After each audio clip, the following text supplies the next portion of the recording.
Hello, everyone. Thank you so much for joining us today. I've seen that so many of us have joined, and I'm so excited to see so many of you who are familiar faces, and also a few new people who have joined us today. Such a pleasure to see such a full house this afternoon. So thank you. Today's webcast, we're going to be talking about designing QBRs that your customers look forward to, and we're welcoming Chris Jones. It's a real pleasure for me to introduce him. Chris is joining us from Enboarder. His background comes from all corners of the customer success world and includes not-for-profit organizations all the way to B2B tech companies, including LinkedIn and currently Enboarder. As Director of Customer Success for EMEA, Chris is responsible for building Enboarder's CS organization in the UK and Europe, ensuring the business develops a strategy that puts its customers at its heart. Chris is a member and a very dear friend to the Customer Success Network. He's an active contributor to discussions and often steps in with truly valuable advice. Therefore, it's one of the biggest reasons to invite him today so that he can share more of his knowledge with you. Over to our topic. As customer success managers, we spend a considerable amount of time designing quarterly or executive business reviews that aim to drive value and demonstrate return on investment for our customers.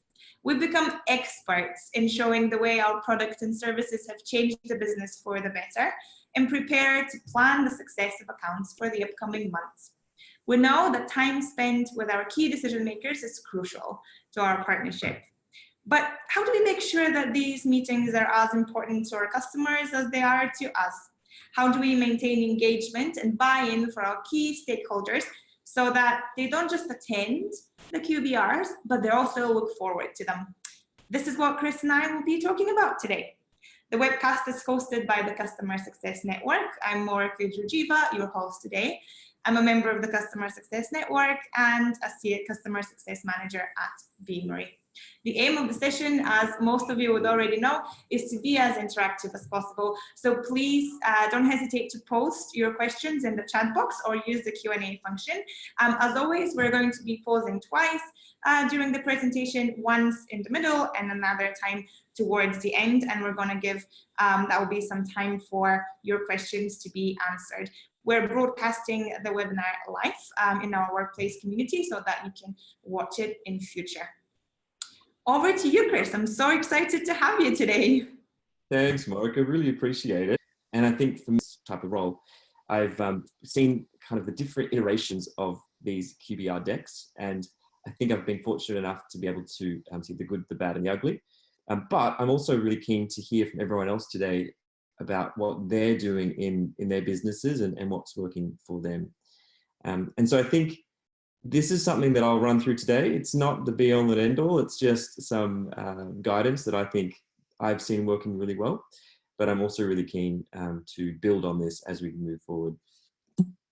I think the first kind of thing that I think about with any kind of time that you're trying to get your customers to do these reviews, I think we've all been met with this before.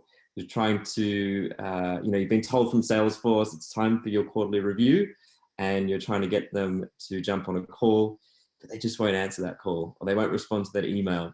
And you've got some decent insights to give them, but perhaps they've had a bad experience in the past where they're just not really engaging too much with you anymore. There might be another product that they're using. It might even be your fault, but they might have a bad experience. So I think this sums up what often how we might find. We're going to break up today's session into a few different key parts. So the first part, we're going to look at the importance of the QBR. So really going back to the 101 of why they're important. Then looking at what do you actually include in a QBR. And I'm going to run through what my tips are for some key metrics and milestones that you might want to include. I'll then run you through what at Enboarder we have done and how we've designed our QBRs. And hopefully that can give you some guidance as well. And as Morika said, we'll have the Q&A. So we'll kind of stop twice. So after the first section about the how and the why, I will then break, and then we'll go through some more things and then break for some more Q&A. So when we think about QBRs and the importance of them, For customers, I think there's many assumptions that we'll make when we work with customers. We have all the data in the world, but we can often make a lot of assumptions. And I think when you think about the importance of a QBR, it's a really great way to ease a lot of anxiety from both sides. So we might think one thing, but something completely different might be happening. And the same for the customer. They mightn't realize how well they're actually doing. And often the data is scary to them. So a really key reason for doing these QBRs for the customer is so that they are really clear on where they're at, and they're not really frightened by being able to justify the ROI to their business, because they know clearly how they're tracking and how they compare to their peers. When you then think from a CSM perspective, the reason that QBRs are so vital is you need to know how the customer is performing. Yes, you might have all the data in the world, but if you're not actually go through and put a QBR deck together, you really don't know how the customer is tracking. So it's really quite vital as customer success professionals, we do these QBRs to give us a really good idea of how things are going. I think from my perspective, it's also great for us to show a really good face to our sales counterparts, because they might want to know from you how a customer is tracking. And if you've done these QBRs frequently, you can quite easily tell them exactly what's happening, and not kind of look like you've been caught off guard if you don't know exactly how the customer is going. So I think running these QBRs, it relieves a lot of that anxiety, and it also allows you to have that really consultative approach as you go through. The second reason I think it's really important is often trying to find time with all key stakeholders is difficult. The graphic here is like herding cats. So often we might be able to get the users on the call, but the decision makers won't have time for the QBR. So rather than you chasing people to have these conversations, they'll actually be chasing you to have the conversations. So it's quite a nice way to turn the story around and go from there. And the final reason that I really think QBRs are vital and you should be doing them is when you think about the communications that you have with your customers over email, for example, or any kind of chat application, it really doesn't give you a true sense of how the client is feeling about your product or service. Again, there's all the data in the world to show how they're tracking, but until you have that conversation with a customer, you really don't know how they are feeling about how they're going. So when I think about delivering a QBR, the first question, even though I might have put a deck together, the first question I always ask is, so how do you feel everything's going? And just open up the conversation like that. And it's amazing what you'll discover. You might get some little good nuggets of wisdom that they share with you, but you also might understand that maybe now the business is taking a different angle and they're about to reduce their workforce, which none of your data would show. So by opening up the conversation like that, you're able to be much better prepared to have future conversations with the customer. And I think the biggest learning from my side is, even though you might put all this time in to put these decks together, if you ask that question and they give you an answer that's quite different to what your data suggests, then don't just ignore that. You should go with what they're suggesting and run the conversation that way. Obviously, you've got your slides there to back you up, but you don't always have to use them as you go through. So when you think about what to include in a QBR deck, I've put together the top things that I would often think about. So the first thing on the left is thinking of the metrics that you want to talk about with the customer.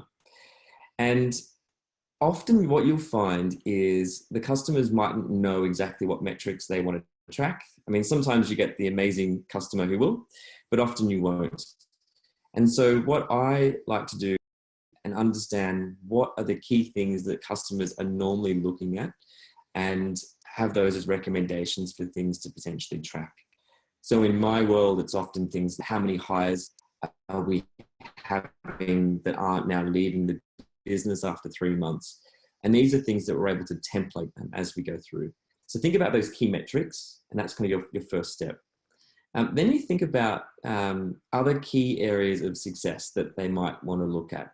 So there might be key measures that they're trying to track in terms of these usage metrics, savings, things like that. But they might also be looking at more business goals. So they might be actually looking to reduce turnover. They might be looking to increase their net promoter score from all of their employees. So it's really important to kind of think not just on the product usage, but also company-wide goals and objectives that they're looking to track and measure. I then think it's really important to think about key wins that you might want to identify. So when you're doing these quarterly reviews, really thinking about what is the value that you're going to add by identifying areas of key achievements for them. So making sure that you're always calling out those key wins, because you might think that the customer knows what those key wins are, but you'd actually be surprised how often when you call them out, they have no idea how well they're doing. So I think it's really, really important to call it out and almost give them like a virtual gold star. At the same time though, it's really important to think about the areas of opportunity.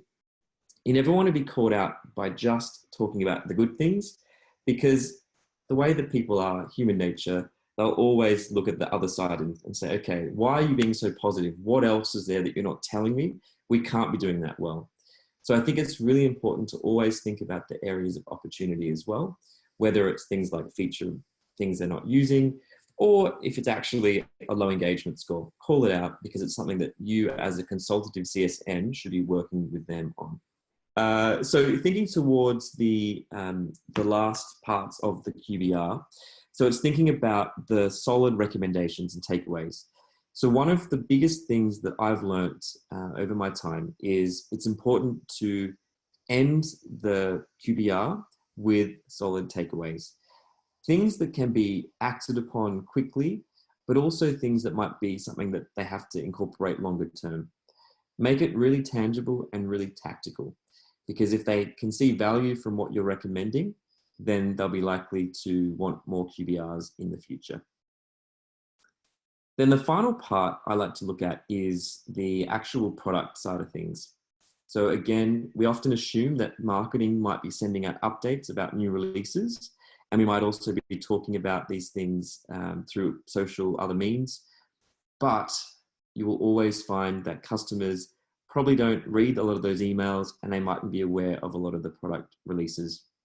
So again, really important just to highlight what those product features are at the end of your QBR. But like I said before, think about designing templates. So these are some key areas that we at Enboarder looked at as important. And what we did was we have designed a really good template, which makes it easier to get all of our other CSMs to jump on board at creating their QBRs, but also helps with the time efficiencies. You're not having to create the decks from scratch all the time, but you're also having consistency across all of your customer success team. So now we know what to include. How do I structure it? So here's just a few ways that I structure it, and at Enboarder we structure it. And I'll show you some examples soon. I like the concept of the management consultant angle, with each slide having a header statement that tells a story.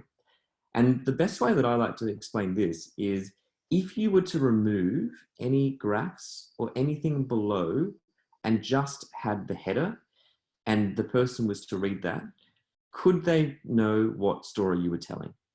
And that's really important, particularly for executive buy-in. If you can have a really quick summary at the top, that's a great way to start. Then when you think about the structure, you want to start with some overview metrics. And this will often be a snapshot. So something that is a one-pager that they can share with the broader business, just to give an idea of how things are tracking. So although you might have a lot more slides, this one slide should be able to sum up everything in a quick snapshot. Following the snapshot, you then want to think about moving into more specific metrics, continuing to tell your story and backing you up. You want to look at highlighting those usage levels, because it's important, particularly in the SaaS products, to show how they're tracking against what they've purchased, and really highlight any areas where they might need to increase their usage to get the most value from the product. Then looking at, again, those positive observations, and the areas of opportunity. So I think it's really important that you should try and call out both of those as you go through. And then finally, finishing with a solid list of recommendations. And these, again, should be those really tactical and tangible recommendations that both the users and the sponsors or executives will be able to take away to the business. But the final point, as I've already said, although this is really important to think about having a template design and preparing before a review, don't be afraid to switch gears if, when you ask that question, how do you feel everything is going, they give you a very different answer to what you're expecting. You have the slides, you can always change the slides in the future. You don't always have to use them. So I guess I'll pause there for the first part of the session, and we'll open up for any questions. Thank you, Chris, for the super exciting first part of the QBR presentation. While people are typing their questions, there's something that I was thinking about listening to your advice on how to prepare different kinds of data. Just wondering, what's your opinion on kind of benchmarking that data? Because we've heard so much advice about your metrics for your customers should be compared to their previous results, or they should be compared to the metrics from the rest of your customers, or they should be compared to the average for the industry or the industry standards. Do you think such comparison is relevant? Definitely, definitely. And that's where we look at the metrics as Enboarder. So in my previous life as well, LinkedIn, customers always love comparisons. And I think if you've got enough data, it's really important to look at those industry comparisons, because that's where you can compare like for like. But if you are a smaller company like my current company is, then it's a bit trickier to get as granular. However, we still do offer the benchmark data, but we just kind of have a little asterisk saying, you know, your industry may differ. However, given it's all a similar area and we're in the game of onboarding, employee onboarding, so given it's all in that same area, we feel that we can draw those comparisons. So yes, I think benchmarking is really important. Amazing. Thank you for that. We've had a multitude of questions. Well, you managed to concentrate on that one here. We've got a question from Assad here, who's asking that when your product is highly technical and very well maintained, therefore there isn't any customer who's paying support, but at the same time they're not really raising any support tickets. How is he asking? How do I find value in a QBR? Because he's afraid that a QBR will raise uncomfortable questions, such as, well, we don't really use support, or we don't really use the customer success manager. Where's the value? How did we show value? Great question. And I always come back to the customer success plan. So I think when any customer comes on board, whether they're a small customer or a large customer, they're going to have set objectives. And another whole topic is the area of customer success plans. But I think you should always have a knowledge of what key metrics they're driving towards. And even if the product is amazing and incredible, there's always areas of opportunity, I think. So you don't just want to have a review for the sake of having a review. I agree. However, I think you should always be looking at how they're tracking against their metrics and calling out key achievements as they go through. And also your product changes. So I think it's really vital to have these reviews to be able to highlight what those changes are. And I guess the final point on that one is, even if you don't have a phone call with these customers, I still think it's important to put a bit of a presentation together and share it with them. So it could be, you know, just a couple of slides just saying, here is how we're tracking against your metrics. Here is a page on our new product releases. Please let me know if I can help in any other way. So you're still there providing consultative data. They know that you're there to support if needed, but you're not having to hound them on the phone if you can't get a hold of them. Yeah, amazing. We have another question related to, I think everyone's a very big fan of your herding cats metaphor. I do have to say that I like it very much as well. And we have a few people who are just asking you if you could elaborate on that technique of tying, well, not tying, but getting people, customers, key stakeholders to agree to a meeting if you can't capture their attention straight away? How do you get them excited to agree to attend the QBR the first time? Yeah, great question. So I think a lot of this comes off the whole structure of a customer relationship. So for me, a lot of it comes from that kickoff call. And that kickoff call is something that I'm very passionate about. And I've worked in large companies and smaller companies and have tried to enforce this in both sides. It's getting the key executive on board. It's getting the user on board. It's getting the sales rep and customer success all on a call at kickoff, right? So you're setting the tone. On that call, that's where you discuss what you're going to be doing over the life cycle of them as a customer. So you might say, we like to run our reviews. We like to do them quarterly. Is this something that works for you? If they say yes, that's fantastic. They might say, no, actually, we just might want a 6-monthly review. But you've got their commitment. And I think having that buy-in from the outset really helps down the line. So what I always like to do off that kickoff call is, once you've got that commitment, is booking in your first QBR. It's saying we're signing off in January. So in March, we're going to have our first review. Let's put it in the diary now. And on each subsequent QBR, it's important to lock in the next QBR. So before you've kind of wrapped up, let's lock in the date for the next one. And look, the date doesn't have to be set in stone, but I think it's really important that around that time is when the QBR happens. So I think it's just that initial relationship that you set up, and it's important to keep driving that. We all come through those situations where people just aren't responsive, and I think there's no point in hounding people to have these reviews if they're just not playing ball. There's only so much you can do, and potentially, the sales rep might have to step in at a point with executives if you're just not getting through to them.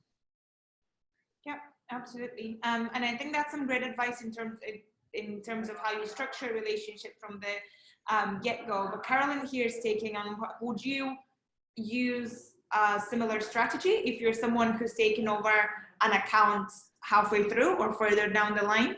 Or if we're talking about a customer that hasn't had QBRs up until now or hasn't been happy with them, how do you step in? Yeah, no, it's a great question. I think, again, a lot of that comes down to the relationship that was set from the previous person who was looking after the account. But I would always like to kick off the relationship. If I was a new CSM to an account, I'd always like to have almost like a new kickoff call, just to set up the relationship correctly.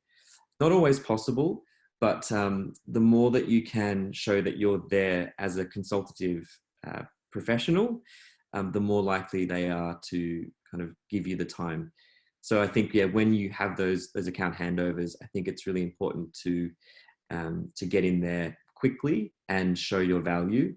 I have been in places though where account turnover happens a lot, and it actually annoys customers when they're seeing a lot of different reps taking over accounts. So I also appreciate that sometimes you just have to be a bit more agile with the situation, particularly if there might be a bit of frustration from the customer. Absolutely. And I think we have a chance for just one short question before we let you continue. We have a bunch of people asking about, are we talking about a general case of a QBR when you are face-to-face with your customers? Because this is the ideal case. Do you have any particular advice of what you need to do when you can't really have this ideal case, when you need to be doing a virtual QBR and that relationship is not quite as much there as it is with a face-to-face meeting? Yeah. So this is what I'm running through now is both a virtual and a face-to-face style that I would say. When I was at LinkedIn, we were managing 400 to 500 accounts. And so you could not have face-to-face reviews with every customer, but you would always be able to kind of put together these QBRs, these decks. And that's why having the template concept is a really great way to be able to increase the volume that you're able to push out with these different QBRs, and having a lot of standardized metrics that might be more suitable to perhaps the smaller customers who you're unable to get FaceTime with. So I think a couple of answers. One, even though it's virtual, it doesn't mean that you shouldn't still have a nice deck put together. Two, having the templated decks will save you a lot of time.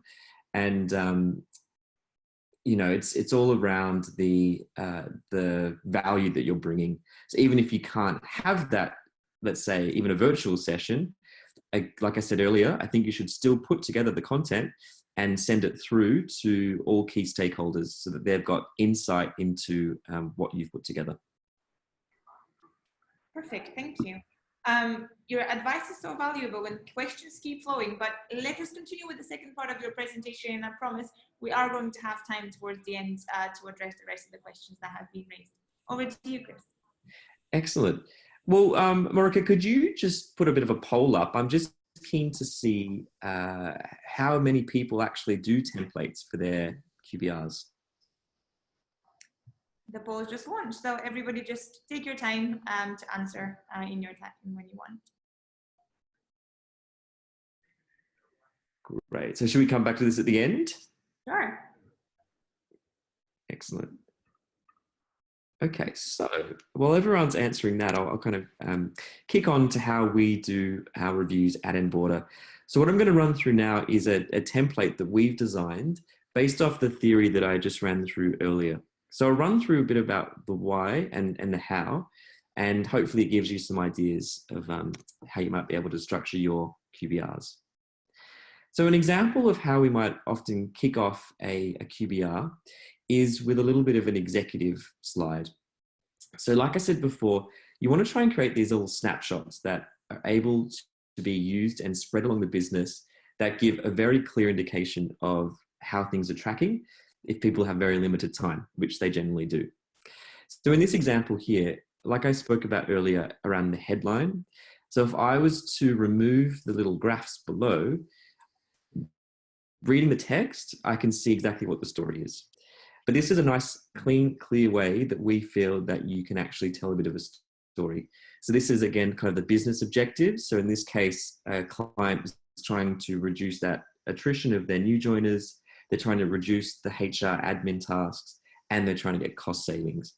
So on one slide, we can show that we're meeting a lot of those business objectives. Then we kind of switch gears and move into a bit more about the actual practical users of the system and more of the day-to-day insight. So you can see here, we've put together our snapshot slide, and this is based off all of the different areas that we are finding our customers are asking questions and are wanting to see data on. So you can see here, the biggest one is looking at the kind of the workflows, i.e. the people they're putting into the system and how they're tracking over time. So they're always kind of curious to see how that is performing.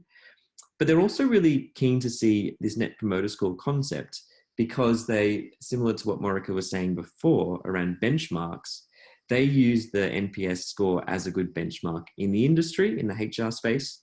So we've included that in our snapshot. And then we're looking also at the bottom around participation scores. And this is a product-based stat. So this is looking at the percentage of participation within the system. And we also put the benchmark data there.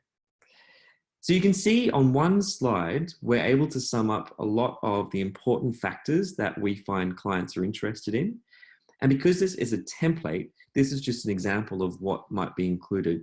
But we encourage our other CSMs to add in other areas that might be more specific to that customer. So although this is an example, it's not locked in stone. It can be easily manipulated. And we've just designed this in Keynote from one of our designers, which has been nice. So moving from that snapshot, we then jump into more of the product specifics. So this here is obviously very relevant to us at Enboarder, but you can see what we're doing is we're still telling the story. So at the top, we're saying that the high engagement that we just mentioned is reflected at all parts of the journey. So again, we're telling that story, and we're then backing it up with some data from our system. So this is just something that's showing over time how things are tracking. You would all have your own kind of insight that you can put into this slide. But I think the key here is to have a nice visual that's easy to follow as you go through. We then look at the importance of actually highlighting the usage, because one of the key things that you will find is companies will get through a certain part of their subscription and they aren't tracking where they should be. So this is a really good way to be able to easily visually show how they're tracking. So if they're halfway through their subscription and they've only used 6% of their subscription, you can easily say, okay, what's happening? Can we improve this? Are there any key insights? Or are you actually happy with how you're tracking and you're not actually going to use your full allocation, but you'd be still happy to renew? So I think it's really important to call out how they're tracking against what they've got. And it's also a good opportunity from a sales angle. If they are actually above where they should be in their usage, then sales can come in and can upsell. As I mentioned before, the success plan I think is really important, and I could run a whole nother session on that. But I think it's really important to bring in the success plan into your QBRs. So it's looking at not just having your success plan built at kickoff, it's actually reflecting back on it again and again and again and again. So you can see here on the right, we've got a template of how we design our success plans, and it's really quite straightforward. It's calling out the customer details. So it's thinking of key milestones, so when the training date was, when kickoff was, and it's calling out the key contacts. So who is the owner of this? Who is the advocate? Who's the sponsor? Who's the executive? So everyone's name is on this, and you'd be surprised when people's names are on something, they're often much more likely to commit to these reviews because their name is on this. So you can see on the left an example of, we might call out some of the things that they were tracking against. So looking at the turnover, it's falling, which is great. You're looking to decrease certain time things. How's this tracking? And also asking them, are there new objectives that they need to be looking at? So although you might have created these objectives at kickoff, they're likely to have new ones now. So it's really important that you spend time updating your success plans as you go through. Even if it is a small customer, I still think it's worth putting the time into doing this step. As I spoke about before, I think it's really important to give some solid recommendations at the end of your QBR. Having, again, those tangible and tactical things is great because they can walk away and they can put things into play straight away. So looking here, for example, saying maybe run some workshops, maybe change some of your product usage. Why don't you work with senior leadership to make this welcome video? Really anything that you think is a useful insight, put it in here and try and make it unique to them. Don't just put things that are a bit generic that they mightn't actually see value in. And then the final thing that I like to kind of run through is, again, the concept of your product. So running through things that are useful to them.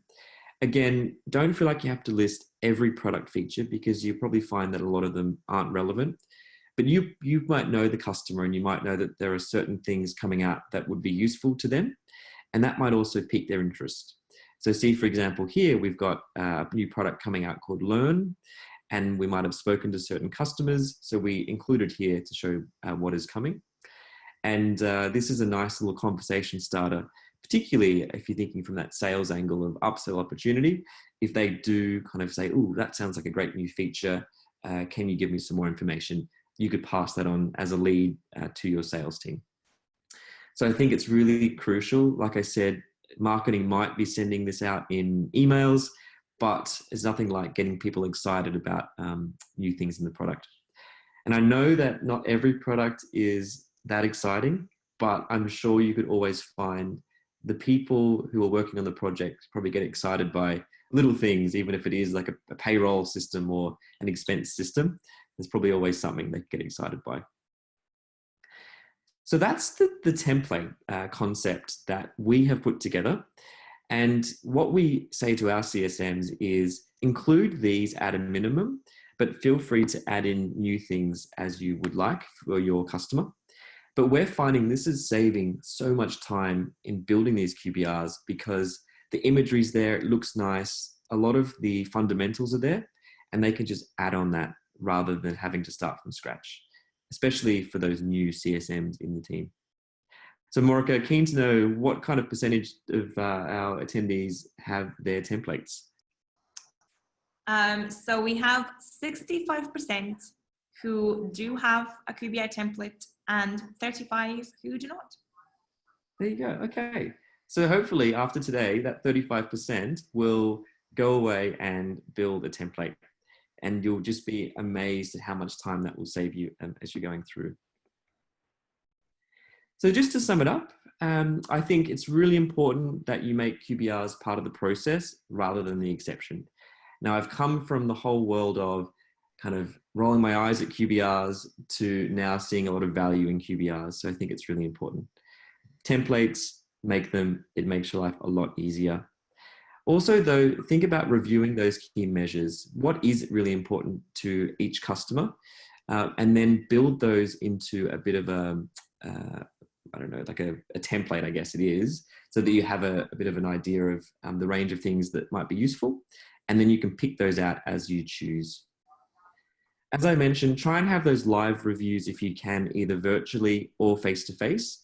But if you're unable to, still prepare the review deck and send it to your stakeholders, because sometimes they mightn't jump on a call, but they might still read their emails. So I think it's still good for you to know how the account is tracking and for them to understand that you are still here giving them data, and there might be some key insights that they are getting through that deck. And then last but not least, sit back and watch as those clients start coming to you asking for the QBRs rather than you having to chase them and struggle to get them on the phone. So with that, I think we'll kind of open up for some more questions. Amazing. We're already seeing the feedback from our listeners today that this was a very helpful session. You've not only given us fantastic advice, but you're already inspiring people for our next topic. We have suggestions about what we should be talking about, that we should be talking about success plans more. So I think you've definitely put some very interesting, challenging thoughts in our heads here, Chris. So thank you so much. I'm not going to waste another second and I'm going to dive straight into the questions because trust me, we have plenty. Now, we have a question from Harriet here to start with. Do you have a way to track the success and the impact of your QBR? Great question. There's no formal metric, I'd say, but what we kind of look at is obviously the changes in the mindset of those users. So it's kind of, it's a funny little thing to look at, but when we go from a customer who is a little bit skeptical of doing these reviews and they mightn't really have much time, we've seen, particularly with executives, when you run these reviews, there's this massive switch from them not being responsive through to them asking for the reviews. So that's a really good indication for us that they are being well received, because it went from being hard to get to them reaching out to us. And then that's probably the main area that we look at. I think after the QBRs, it's interesting kind of looking at if changes are implemented. And we've been looking at some ways that we can track things like following QBRs, are certain metrics changing in the product? So, you know, if we've done recommendations around tweaking some feature in the product, is that seeing an uplift in the participation scores of the users in the future? So you can start to align little metrics in your platform, I guess, looking at date ranges. So after you've had certain reviews, are things changing? Yep, just to kind of add to here, we know that we kind of touched on that in one of our previous webinars, that people will do that with training sessions as well. So you track how users are performing before and after a training session, and a similar intervention in QBR with all of its recommendations, I think. cause similar effects, hopefully. Mhm. We have another super interesting question from Andrew Oliver here, and I think I'll read it out because it sounds something that could be useful for a lot of our listeners here. So he says they've recently started the process of distributing a pre-QBR questionnaire to the customer. This asks for both qualitative and quantitative feedback that can be used to stir the conversation, get the customer in the right mindset, and get them invested in the process as well. Do you have an experience of this? Any pros or cons that you want to share? Yeah, very interesting. I think, look, I've never done that before. I like the idea though. I think that's something I might actually think about doing. I might steal that idea. I think the pro is it gives you a great angle to be able to build your QBR. So if you know what kind of things they're thinking about, then that will help structure. I still think sometimes, given how busy everyone is, if you're sending through extra stuff for them to do, they mightn't do it, I guess is the first risk. And I'm always a fan of, during your review session, actually asking the question, just being very open. How are you feeling? How's it tracking? So I think it's good that it might arm you with some more things to talk through. However, it might also not get done. But I think it's worth giving it a go, for sure. Amazing. We've had a few questions here around scaling. That seems to be the constant topic that comes up in so many of our conversations. So do you think QBRs are relevant to all segments, for example, SMEs? In companies that have a lot of smaller customers that, you know, they're a very large number, they might be assigned the same CSM, there's so much of them and you don't have that many resources. Is a QBR the good thing to do there? Yeah, I think it is. And again, if I think back to my LinkedIn days, 400 customers, we would try and do QBRs for each of them. And the big thing was a lot of it is grouping, right? So it's thinking about, are there certain customers who are purchasing the product for certain reasons? And can we group those together? So what we did at LinkedIn was we created some templates in Salesforce that you could actually kind of generate really quickly. So you'd put a couple of quick points in, generate a QBR deck, and it would spit out a QBR. It wasn't anything overly fancy, but it had like a logo of them. It had a few key things in there that were useful, and we would kind of send that through to the customer, because even though they mightn't be paying as much, I think it's still fair for them to get insight into how they're tracking. So I think you'll have your different segments of customers. You're going to have your VIP customers, you're going to have your growth customers, and you're going to have those that are just not really doing too much if you think about your quadrants. But I think you should try and have something for each of them. Yep. Yeah, I think that's exactly right. Like, we need to drive that value and find a way to demonstrate value for each of our customers, regardless of how big they are. Fantastic way of scaling that you've suggested. We have another few questions again around the size of customers and how do we kind of get around that. So if customers focus on where the product is lacking rather than where there's value, which I think it's a very natural thing for humans to do, but there may be smaller customers and their product requests are not entirely prioritized by our product team. How do we get around this and focus the discussion on the positive? Yeah, I think it's always important to listen to them is my number one thing. So yes, they have a lot of problems, and I think it's good to just be upfront and say, okay, they are key problems. We are only human. We're trying to do as much as we can with the product. Yes, you've told us what these things are. However, and you're also doing amazing things. You've also got some great things happening here. I think you should be proud of that. You're, compared to your peers, compared to other people, you're doing really well. So I think it's my perspective is you need to address what they're saying and hear what they're saying. That's just kind of the nature of being a good CSM. And taking that back to the business. And even though there might be small requests and things like that, I think it's still important that you take it back to product and try and get them aware and try and see if they can make changes. But I still think you should always call out the positives after you've helped them try and deal with the negatives. And would you talk about, especially in the context of a smaller company that's just about starting to grow and develop, would you take this as an opportunity to talk about how your business has developed altogether? So you've introduced better support, for example, you've improved your customer experience in this and that way, you've made certain changes to the way you structure engineering or a product team. Would that be, is a QBR meeting at the right place to talk about how much better you're doing? Yeah, it is. And I think it's been interesting for me working at the current company, Enboarder. We're a small company. We've grown. I think we had 30 customers, now we're at 200. So it's quite a nice little growth. And we do call that out. We say, look, we've hired some new engineers. We even have a nice little newsletter that we push out, and it says, welcome to the team. These people have joined. We've just done these new data center in this area.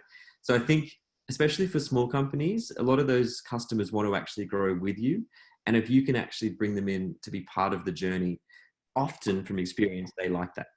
So I think that's a big thing. Just being real, being honest. Yeah. And I think that kind of, it brings me to one thought that I've had throughout your presentation, and that notion of authenticity. And when we are being authentic, in my experience as well, it really does turn the relationship between a customer and a supplier, that, the way procurement like to call us sometimes, into a partnership. And it's all about that authenticity. Yeah, exactly. And that is just a human connection. And that's the way, that's the way that you can see a lot of value. Definitely. On that note, we had a few questions from people asking about how do you deliver less than optimal results and metrics to your customers? So sometimes they wouldn't really score up to the benchmark or up to what you've set in their success plan. How do we have this conversation? It's a really interesting one. I think there's two parts to that, I think. So again, data can tell a million stories. And often when we look at data, we can make an assumption and we can say, ooh, that looks like a bad score. Then when you actually speak to the customer, they might say, oh, actually, no, we used to use a different product and our score was, let's say, 20%. So 40% is actually really good for us. Even though it's below our 50%, we're still growing with what we were on. So I think a lot of it is the context of that score as well, is one angle. But then I think the other part is, again, that authenticity, being real. It's really saying to the customer, okay, things aren't tracking the way they should be, calling it out. And you shouldn't be calling this out at the 10-month mark of a 12-month contract, obviously. You'd hopefully be addressing it a lot earlier, but actually then having actions to plan off the back of that. So this is not working. Clearly, we're both in agreement that we need to increase this. So let's now be consultative and let's give you suggestions on how we can get you moving up. So I think it's really just thinking about, again, being real with them, calling out what's not working and trying to put a plan together with them. Yeah, amazing. Again, on that notion of being authentic and talking around topics that might not be as comfortable as we'd like them to be, we had a question. What do you do when it becomes quite clear to you that maybe your customer doesn't have the motivation or doesn't have the resources within their organization or business to execute the actions that are required for their success? How do you have this conversation about, listen, there has to be a change in your mindset or your team? Yeah, it's a very, very interesting question. So I think a QBR is a very good time to call that out, because you can see clearly how everything has been performing. And if you can have an executive on that call, and I saw there was another question where someone kind of was asking around who's involved in these QBRs. And I think, it's often having the salesperson and the CS from your side, and then from their side, a key stakeholder and the user. So if, let's say, the user is the person who you're having the issue with, then it's a good opportunity to, without throwing them under the bus directly, bringing up some areas of concern and just saying how you could work through that to the executive and the stakeholder. Because often someone will not want to look bad in front of their boss. So if you're able to call it out in that meeting and you've got that executive buy-in, it will be a lot easier to try and correct the course, I guess, as you go through. If it's an issue with the executive, though, the sponsor, someone more high up, or the decision maker, then that's another kind of area as well. I think I've been through a few situations where if it's clearly not a priority for them anymore, if they've got a million other things they're doing and we're just not a priority, and they're just being pretty rude about it, I think it's fair to have a chat with your sales team and just say, you know what, these people are wasting our time. It's a priority. It's not a priority for them. We probably should have just a stern conversation and say, look, if this is not a priority, great, we're happy to come back when it is a priority. And I think they actually, as a customer, will then often say, oh, no, we want to make it a priority. We'll change our mindset a bit.